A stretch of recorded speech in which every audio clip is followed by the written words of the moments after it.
Have you ever really stopped to wonder how your computer actually works? I mean, how do the brain, the memory, and everything you plug into it all communicate so perfectly? Well, the answer is actually surprisingly simple and kind of brilliant. It's all about building a super efficient digital highway system right inside the machine. Just think about it for a sec. You've got the CPU, right? It's crunching billions of calculations. Then you've got your RAM, holding onto all this temporary data. And your keyboard is just sitting there, waiting for you to press a key. How on earth do they all coordinate?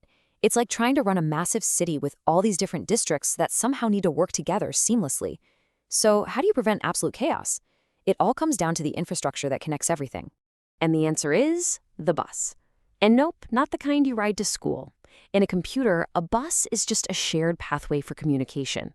It's the road system for all that data, basically a set of parallel wires that all the big components plug into. This lets them send and receive information with each other. It's this one elegant solution to a massive coordination headache. Okay, so there are actually a few different kinds of buses in a computer, but for now, we're going to focus on the big one, the main interstate highway, if you will, the system bus. This is the absolute critical network that connects the most important districts in our little computer city. We're talking the processor, the memory, and all the input/output devices. And the scale we're talking about here is just incredible. This isn't just one or two little wires.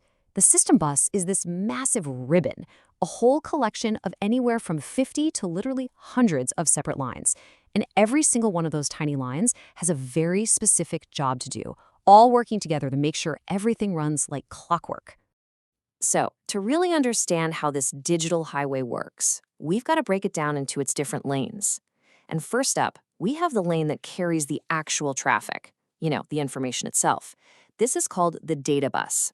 The data bus is, well, it's exactly what it sounds like.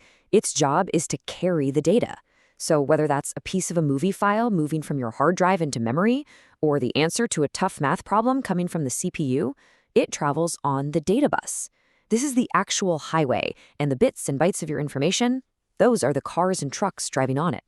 Now, the number of lanes on this highway has a name. It's called its width. So a 32-bit data bus has 32 of these separate lines. And since there are 8 bits in a byte, a little quick math tells us it can move 4 bytes of data all at the same time. Think of it like a solid 4-lane highway. And this right here is why modern computers feel so much faster. A 64-bit data bus is like we just upgraded that road to an 8-lane superhighway. It can move double the amount of data in the exact same amount of time. You see, the wider the bus, the less digital traffic congestion you have, and the faster your data gets where it's going.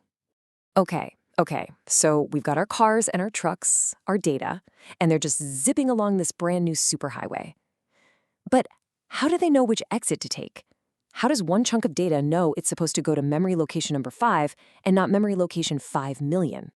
Well, that brings us to the second part of our system, the address bus. If the data bus is the highway itself, then the address bus is like the GPS and all the street signs. Its job is to provide the destination. See, this bus doesn't carry any of the actual data. Its one and only job is to carry a memory address. So when the CPU needs to read some data, it puts the specific memory address of that data onto the address bus. It's basically shouting out, hey, I need the information that's stored at this exact spot. So this bus is all about location, location, location. It carries those specific memory addresses, the final destination for our data. It can have 16, 20, 24, or even more lines. And here's the really crucial part. The width of this address bus is what determines the absolute maximum amount of memory your computer can handle. A wider bus means it can point to more unique locations, which means, you guessed it, more RAM. It literally sets the upper limit. All right, so we have the data and we have the destination. But what stops two different computer parts from trying to use the highway at the exact same time? What's preventing digital collisions and massive pileups? Well, for that, we need our final component, the traffic management system, and that is the control bus.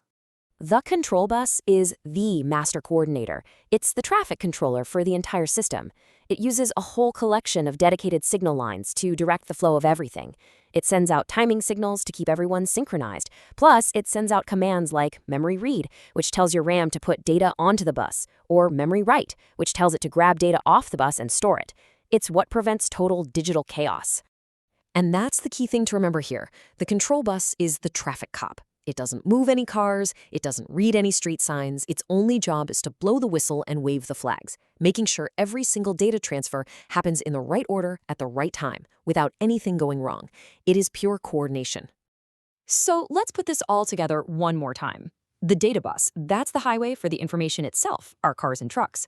The address bus, that gives the destination. It's all the street signs and the GPS. And finally, the control bus, that manages the whole show. It's the traffic lights. 3 distinct parts, all working in perfect harmony to create the system bus. So why does any of this really matter to you? Well, because just like a real city, a computer with a slow, narrow, congested road system is gonna feel sluggish. The speed and the width of these buses literally create a physical bottleneck. The overall performance of your computer is tied directly to how well this digital highway system can move data around.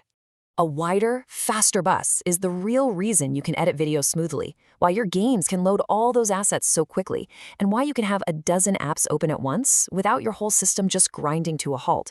Every single thing you do relies on data being shuffled efficiently across these buses, from the processor to the memory and back again, over and over. When it comes right down to it, the bus is a computer's physical speed limit. It doesn't matter how fast your processor is, it can only be as fast as the data being delivered to it. So, as we keep demanding more and more from our machines, the real question becomes, what happens when we finally hit the absolute limits of this digital highway? And how are we going to build the roads of the future?